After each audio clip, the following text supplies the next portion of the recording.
अनोखा मिट्टी के घर का जादू। बहुत समय पहले की बात है। रामपुर नामक गांव में सीमा और उसका छोटा भाई सुमित अपनी माँ इंदु और पिता अजय के साथ रहते थे। वो लोग बहुत गरीब थे और एक छोटी सी झोपड़ी में अपना गुजारा करते थे। इंदु को बहुत ही सुंदर सुंदर मिट्टी के खिलौने बनाने आता था।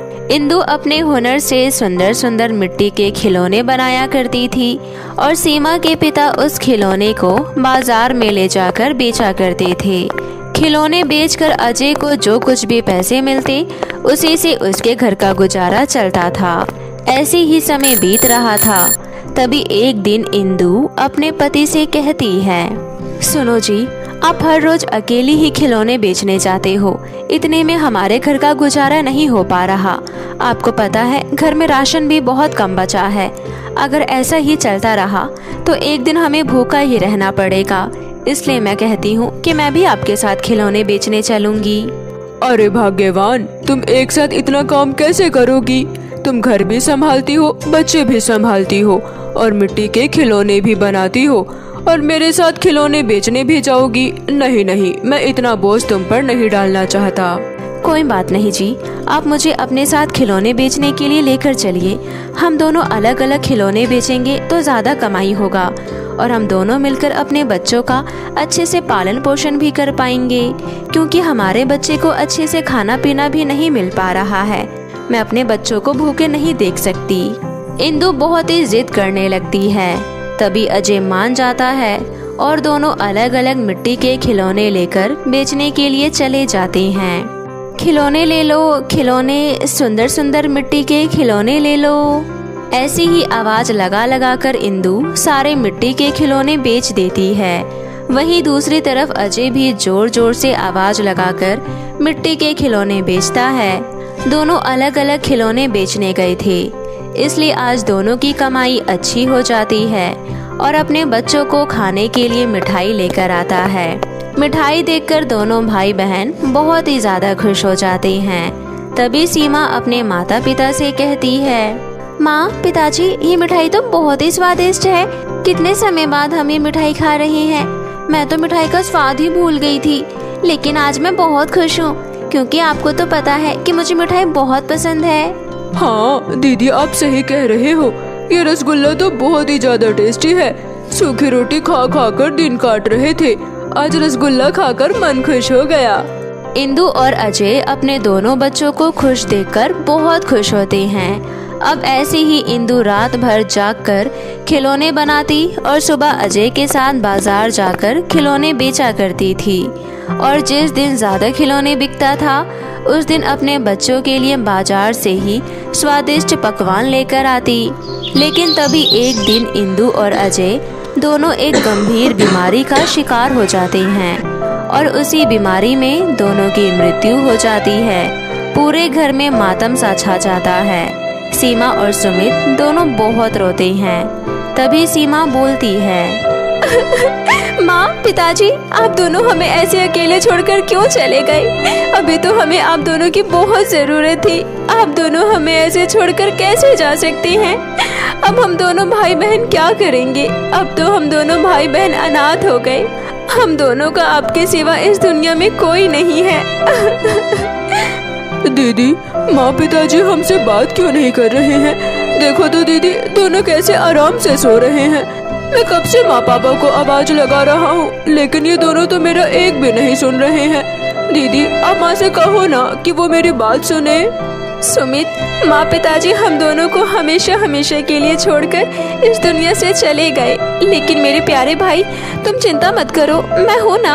हम दोनों रोज रात को माँ पिताजी से बात करेंगे, क्योंकि वो दोनों एक सुंदर सा तारा बन गए। माँ पिताजी हम दोनों से रोज रात को मिलने आएंगे एक तारे के रूप में। अब चुप हो जाओ मेरे प्यारे भाई, ऐसे नहीं रोते। ऐसा कहकर सीमा अपने छोटे भाई सुमित को दिलासा देती है। फिर कुछ समय बाद दोनों भाई बहन अपने माता पिता का अंतिम संस्कार करते हैं। फिर थोड़ी देर बाद सुमित अपनी बड़ी बहन से कहता है, दीदी, मुझे बहुत जोरों की भूख लगी है।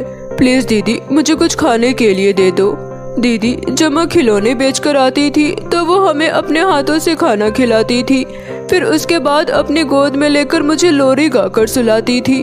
दीदी मुझे माँ की बहुत याद आ रही है। माँ हमें छोड़कर क्यों चली गई दीदी? सुमित मेरा प्यारा भाई, मैं भी तो तुम्हारी बड़ी बहन हूँ। अब माँ की तरह मैं तुम्हारा ख्याल रखा करूँगी। मैं तुम्हें अपने हाथों से खिलाऊंगी और तुम्हें लोरी भी गाकर सुनाऊंगी, ठीक है? चलो अब फटाफट उठो, मैं तुम्हारे लिए खीर बनाई हूँ, लो तुम खा लो। ऐसा कहकर सीमा अपने छोटे भाई को खीर खिलाती है और उसके बाद लोरी गाकर अपने भाई को सुला देती है। ऐसे ही कुछ दिन बीत जाते हैं। घर में जो भी राशन था अब सब कुछ खत्म हो जाता है और जो भी थोड़े बहुत पैसे थे वो भी अब खत्म हो जाता है। अब घर में ना तो एक भी रुपया था और ना ही एक भी दाना। सीमा बहुत परेशान हो जाती है और सोचती है, घर में जो भी राशन था वो भी खत्म हो गया, अब तो एक भी रुपया नहीं है। अब मैं सुमित का ख्याल कैसे रखूंगी? लगता है मुझे भी माँ की तरह खिलौने बनाकर बेचने चाहिए। खिलौने बेचकर ही मैं अपने भाई का ख्याल रख सकती हूँ। वैसे भी मुझे मिट्टी का घर बनाना अच्छे से आता है। बहुत बार मुझे माँ ने भी कहा था कि तुम्हें मिट्टी का घर बनाना अच्छे से आता है। ऐसा सोचकर सीमा मिट्टी के छोटे छोटे सुंदर सुंदर घर बनाती है और उसे बेचने के लिए बाजार में चली जाती है। छोटे छोटे सुंदर सुंदर मिट्टी के घर ले लो, आओ आओ ले लो, बहुत ही प्यारे प्यारे से मिट्टी के घर हैं, मिट्टी के घर ले लो। ऐसा कहकर सीमा अपने हाथों से बनाए हुए छोटे छोटे मिट्टी के घर बेचने के लिए बैठी रहती है। ऐसे ही शाम हो जाता है, लेकिन बेचारी सीमा का एक भी घर नहीं बिकता है और वो उदास होकर अपने घर आ जाती है। तभी सुमित सीमा से खाना मांगता है। दीदी मैं आपका ही इंतजार कर रहा था। दीदी मुझे बहुत जोरों की भूख लगी है, प्लीज दीदी मुझे कुछ खाने के लिए दे दीजिए। 2 दिनों से आप मुझे बस एक एक रोटी खाने को दे रही थी, लेकिन आज तो आपने मुझे एक भी रोटी खाने को नहीं दी। दीदी बहुत तेज की भूख लगी है, जल्दी से मुझे कुछ खाने के लिए दे दो। मेरे प्यारे भाई, आज हमें भूखा ही सोना पड़ेगा। मैं मिट्टी के घर बेचने गई थी, लेकिन एक भी घर नहीं बिका। घर में बिल्कुल भी राशन नहीं है और न ही एक पैसा भी है। लेकिन तुम चिंता मत करो मेरे भाई, कल मैं तुम्हें पेट भर के खाना खिलाऊंगी। अब चलो पानी पीकर सो जाओ। ऐसा कहकर सीमा सुमित को पानी पिलाकर सुला देती है और खुद आंगन में बैठकर आसमान की तरफ देखती है और आसमान में चमकते हुए 2 तारों से बातें करती है। उन तारों को सीमा अपने माँ पिताजी समझती है। माँ मुझे माफ़ कर दो माँ, मैं एक अच्छी बहन नहीं हूँ क्योंकि मैं सुमित को खाना तक नहीं खिला पा रही हूँ। आज मेरा भाई पानी पीकर ही सो गया। ये सब मुझसे नहीं देखा जा रहा है। मैं क्या करूँ माँ, मैं खुद तो भूखे रह सकती हूँ, लेकिन अपने छोटे भाई को भूखा नहीं देख सकती हूँ। ऐसा कहकर सीमा फूट फूट कर बहुत रोती है और वहीं रोते रोते सो जाती है। अगली सुबह सीमा फिर से मिट्टी के घर को लेकर बाजार बेचने चली जाती है। तभी सीमा के पास एक औरत आती है और वो 3 घर खरीद कर ले जाती है। ये देखकर सीमा बहुत खुश होती है और सीमा उन पैसों का अपने और अपने भाई के लिए खाना खरीद कर घर ले जा रही होती है। तभी रास्ते में उसे एक बूढ़ी अम्मा मिलती है और वो सीमा से कहती है, बेटा मुझे बहुत जोरों की भूख लगी है, क्या तुम मुझे कुछ खाने के लिए दे सकती हो? 4 दिनों से मैंने कुछ भी नहीं खाया। बेटा मैं बहुत लोगों से खाना मांगी, लेकिन मुझे किसी ने खाने को नहीं दिया। बेटा तुम मुझे कुछ खाने को दे दो। अम्मा मेरे पास थोड़ा सा खाना है जो मैं अपने लिए और अपने भाई के लिए ले जा रही हूँ, लेकिन मैं आपको अपने हिस्से का खाना खिला सकती हूँ, लेकिन अपने भाई के हिस्से का नहीं। अगर आपका इतने में पेट भर जाता है तो आप खा लो। ऐसा कहकर सीमा अपने हिस्से का खाना उस बूढ़ी अम्मा को दे देती है। खाना खाने के बाद वो बूढ़ी अम्मा एक परी के रूप में आ जाती है और वो परी सीमा से कहती है, सीमा बेटी तुम बहुत ही अच्छी हो। मैं परी लोग से पृथ्वी पर लोगों की मदद करने आती हूँ। जो लोग अच्छे और नेक दिल के इंसान होते हैं, परियां उनकी मदद करती है। सीमा मैं तो बस तुम्हारी परीक्षा ले रही थी, लेकिन तुम मेरी परीक्षा में पास हो चुकी हो। इसलिए मैं तुम्हारी मिट्टी के घर को अनोखा मिट्टी का घर बनाती हूँ। परी जी, आप ये क्या कह रही हैं? मुझे तो कुछ भी समझ में नहीं आ रहा है। अनोखा मिट्टी के घर, ये सब कैसे हो सकता है? सीमा, तुमने अपनी मेहनत से बहुत ही सुंदर सुंदर मिट्टी के छोटे छोटे से घर बना रखे हैं। एक घर को मैं अनोखा घर बना देती हूँ। वो घर जादुई होगा। उस घर को तुम जिस जमीन पर रखोगी वो एक सुंदर घर में बदल जाएगा और उसके अंदर तुम्हें तुम्हारी ज़रूरत का हर सामान मिलेगा। अब तुम्हें झोपड़ी में रहने की कोई ज़रूरत नहीं है। तुम अनोखा मिट्टी के घर में रहना और हमेशा ज़रूरतमंद लोगों की मदद करते रहना। ऐसा कहकर वो परी सीमा की मिट्टी के घर को अनोखा मिट्टी के घर बना देती है। सीमा परी को धन्यवाद करके उस अनोखा मिट्टी के घर को अपने साथ ले आती है और जहाँ उसकी झोपड़ी होती है वहाँ उस मिट्टी के अनोखा घर को रख देती है। तभी उसके सामने वो झोपड़ी एक आलीशान बंगले में बदल जाता है। सीमा और सुमित उस घर के अंदर जाकर देखते हैं। तभी वहाँ पर तरह तरह के मिठाई और पकवान रखे थे और उनके ज़रूरत का हर सामान, खाना पीना, पहनने के लिए कपड़े, जूते, सैंडल सब रखे थे। सुमित और सीमा दोनों पेट भरकर खाना खाते हैं। तभी सुमित सीमा से कहता है, दीदी, आपने मुझसे कल वादा किया था कि आप मुझे अगली सुबह पेट भरकर खाना खिलाओगी और वो वादा आपने पूरा किया। अब बहुत ही अच्छी हो दीदी, आप दुनिया की सबसे अच्छी बहन हो। दीदी, अब हम इस आलीशान बंगले में रहेंगे। दीदी देखो ना, कितनी अच्छी अच्छी मिठाइयाँ हैं और कितने अच्छे अच्छे कपड़े। दीदी, ये सब कुछ आपकी वजह से मिला है क्योंकि आप बहुत ही अच्छे दिल की हो और ईमानदार लड़की हो।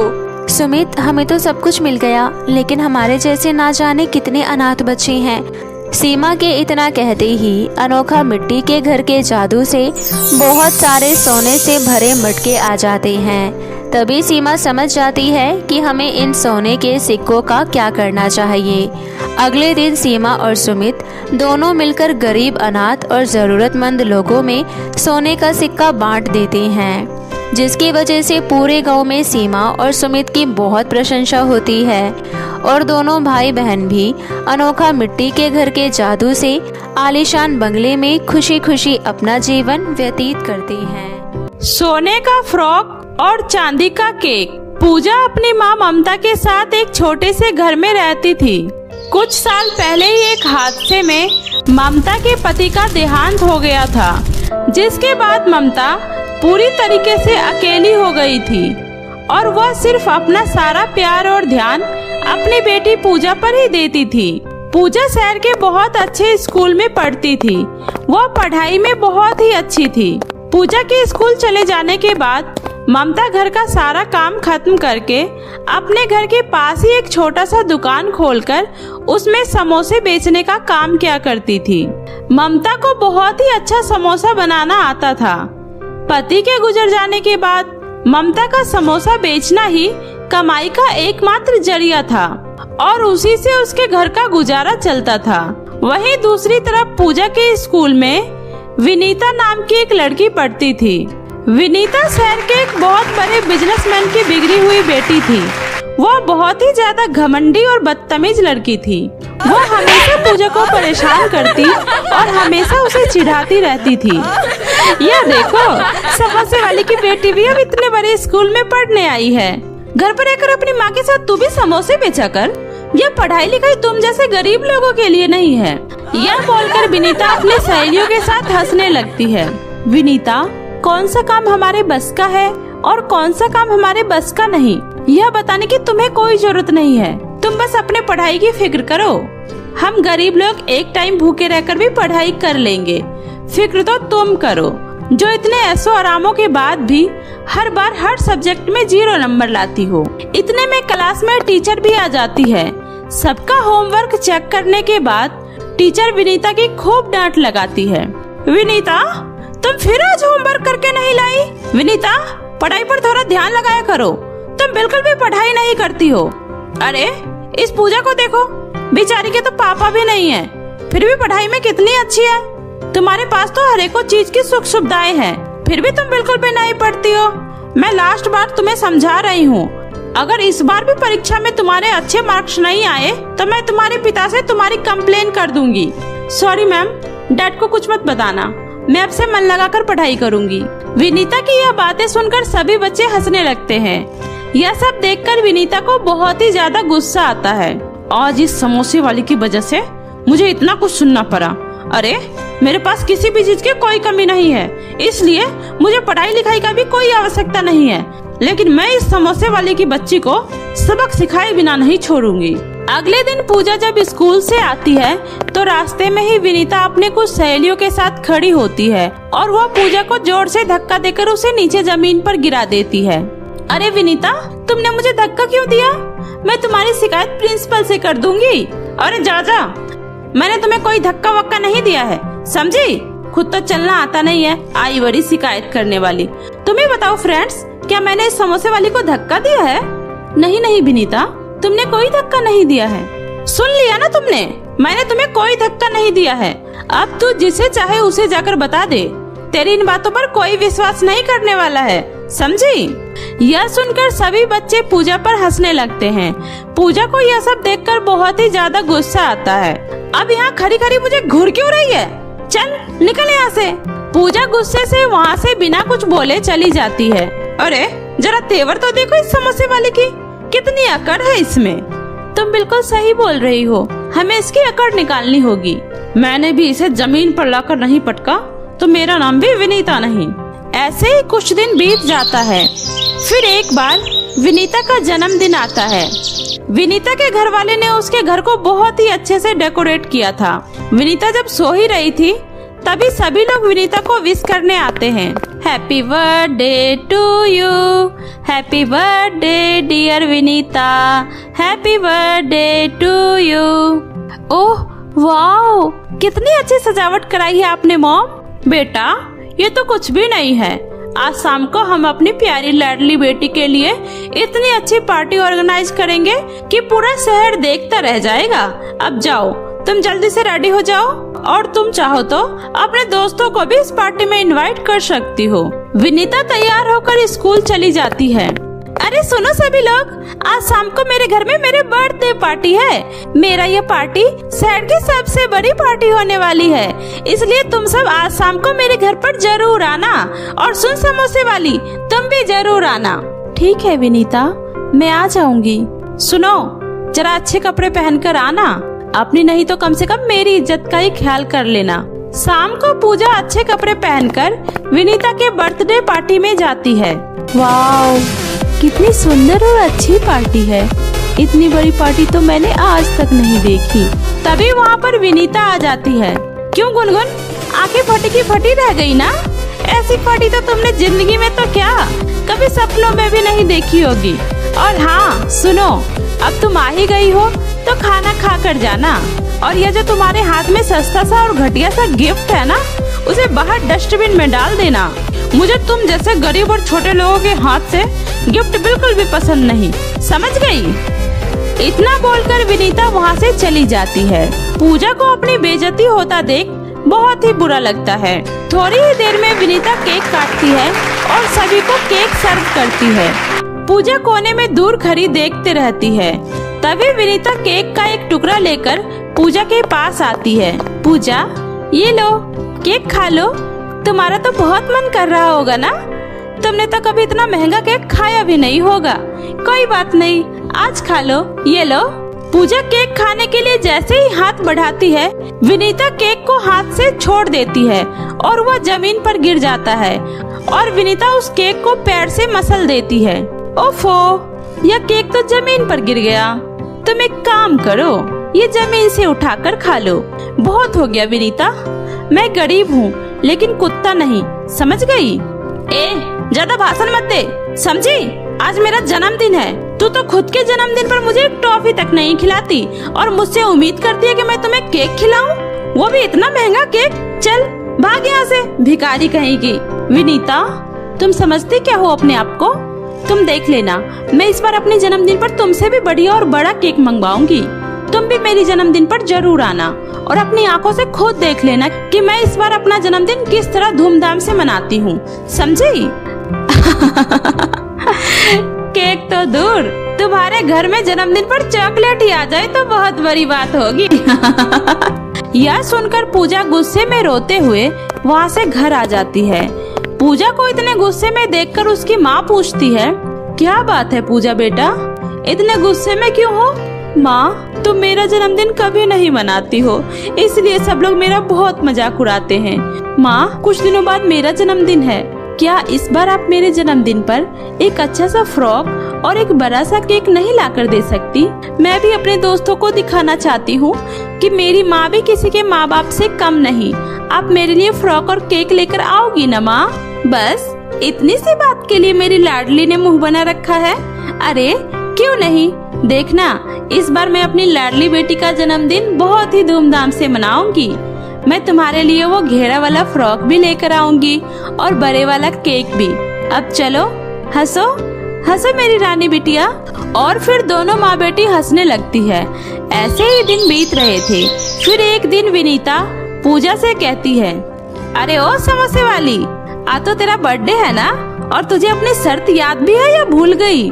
मुझे बहुत अच्छे से याद है विनीता, आज मेरी माँ को बहुत सारे समोसे का ऑर्डर मिला है। उसके बाद मेरी माँ बहुत सारे पैसे लेकर आएगी और फिर वो उन पैसों से मेरे लिए एक फ्रॉक और बहुत बड़ा केक लेकर आएगी। और शाम को तुम सब मेरे बर्थडे पार्टी में जरूर आना और शाम को केक खा कर जाना। वहीं दूसरी तरफ पूजा की माँ बहुत सारे समोसे बना रही होती है, लेकिन समोसे लेने वाला मालिक विनीता की माँ होती है। विनीता अपनी माँ के पास जाती है और बोलती है, अरे मॉम, आपने किसी को समोसे का ऑर्डर दिया है? मॉम, ये छोटे और गरीब लोग बहुत ही घटिया तरीके से समोसे बनाते हैं, इनके समोसे खाकर आप बीमार पड़ सकती हो। मॉम, आप ये समोसे का ऑर्डर मना कर दो प्लीज मॉम। ठीक है बेटा, जैसे तुम्हारी मर्जी। थोड़ी देर बाद मधुरिमा समोसे लेकर आती है। ये लीजिए मैडम, आपके गर्मा गर्म समोसे। मुझे मेरे पैसे दे दीजिए, आज मुझे जल्दी घर जाना है। काहे के पैसे? अरे जा, मुझे तेरे घटिया क्वालिटी के समोसे खाकर बीमार नहीं पड़ना है। मैं तो बस बढ़िया और महंगे रेस्टोरेंट के ही समोसे खाती हूँ। जा, ले जा अपने समोसे यहाँ से। नहीं मालकिन, ऐसा मत कीजिए, आज मेरी बेटी का जन्मदिन है, मुझे उसके लिए एक फ्रॉक और केक लेकर जानी है। वो घर पर कब से मेरा इंतजार कर रही है मालकिन।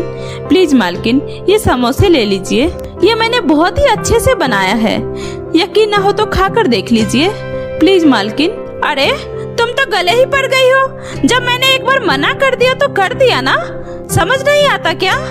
अरे रामू काका, जरा बाहर का रास्ता दिखाओ इन्हें। यह सुनकर मधुरिमा उदास होकर अपनी समोसे की टोकरी लेकर वहाँ से बाहर निकल जाती है। हे भगवान, अब मैं अपनी बेटी की इच्छाओं को कैसे पूरा कर पाऊंगी? एक काम करती हूँ, मैं गली गली जाकर इन समोसे को बेच लेती हूँ। समोसे ले लो, गर्मा गर्म ताजे ताजे समोसे ले लो, समोसे ले लो। तभी अचानक बहुत तेज बारिश शुरू हो जाती है और मधुरिमा का सारा समोसा गीला हो जाता है। हे भगवान, आपको जरा सी मेरी बेटी की खुशी नहीं देखी जा रही जो आप मेरे साथ ऐसा कर रहे हो। तभी वहाँ पर एक परी आ जाती है और बोलती है, अरे तुम्हारे समोसे तो बहुत ही ज्यादा स्वादिष्ट दिखाई दे रहा है, मुझे बहुत जोरों की भूख लगी है, क्या तुम मुझे ये समोसे दे सकती हो? माफ करना परी जी, ये समोसे अब खाने के लायक नहीं बचा है, ये बारिश में भीग गया है। एक मिनट रुको, अब बताओ। तभी परी जादू से सारे समोसे को फिर से ताजा कर देती है। अरे ये समोसे तो फिर से एकदम गर्मा गर्म हो गए। परी जी ये लीजिए, आप ये समोसे खा लीजिए। तभी परी वहीं पास ही बैठकर मधुरिमा के सारे समोसे खा लेती है। मधुरिमा, तुम्हारे समोसे तो बहुत ही स्वादिष्ट थे, मुझे बहुत ही पसंद आया। अब मैं हर रोज तुम्हारी दुकान पर समोसे खाने आया करूँगी। क्या हुआ, तुम इतनी उदास क्यों हो? क्या बताऊं परी जी, आज मेरी बेटी का जन्मदिन है। और फिर मधुरिमा परी को सारी बातें बताती है। सब सुनने के बाद परी बोलती है, मैंने तुम्हारे हाथ के बने समोसे खाए हैं, तो मेरा भी कुछ फर्ज बनता है कि मैं तुम्हारी मदद करूं। और वैसे भी आज तुम्हारी बेटी का जन्मदिन है, तो पार्टी तो बनती है, मुझे अपने साथ ले चलो, आज की पार्टी मेरी तरफ से। और फिर मधुरिमा परी को अपने साथ घर ले आती है। पूजा बेटा, ये देखो तुम्हारे जन्मदिन पर तुमसे मिलने कौन आया है। परी? वाओ माँ, आपने मुझे परी से मिला दिया। मेरे लिए इससे ज्यादा खुशी की बात कोई हो ही नहीं सकती। पूजा, जन्मदिन बहुत बहुत मुबारक हो, और ये लो तुम्हारा छोटा सा जन्मदिन का तोहफा। तभी परी जादू से पूजा को एक बहुत ही खूबसूरत सोने का फ्रॉक देती है, और फिर तभी जादू से वहाँ एक बहुत ही खूबसूरत चांदी का केक आ जाता है। कुछ ही देर में विनीता भी अपनी सहेलियों के साथ गुनगुन के घर आती है और इतनी आलीशान पार्टी देखकर हैरान रह जाती है। अरे पूजा, क्या ये सब तुमने किया है? नहीं विनीता, ये सब तो मेरी परी दीदी ने किया है। और हाँ विनीता, आज मेरे जन्मदिन पर केक कटिंग के बाद नाच गाना खाना पीना सब है, तो आराम से एंजॉय करके जाना। तभी परी वहाँ आ जाती है और विनीता से बोलती है, विनीता, पूजा तुम्हारी तरह ही है। वह गरीब है, इसका मतलब ये नहीं कि वह इंसान नहीं है। वह भी तुम्हारी तरह अपनी माँ की लाडली ही है। तुम्हें इस तरह किसी का मजाक नहीं उड़ाना चाहिए। सब अपने अपनों के लिए बहुत ही खास होते हैं। तुम्हें एक साथ मिलजुल कर रहना चाहिए। उस दिन के बाद से विनीता और पूजा अच्छे दोस्त बन जाते हैं और सभी मिलजुल कर प्यार से रहने लगते हैं। तो मेरे प्यारे दोस्तों, कैसी लगी आपको मेरी ये कहानी?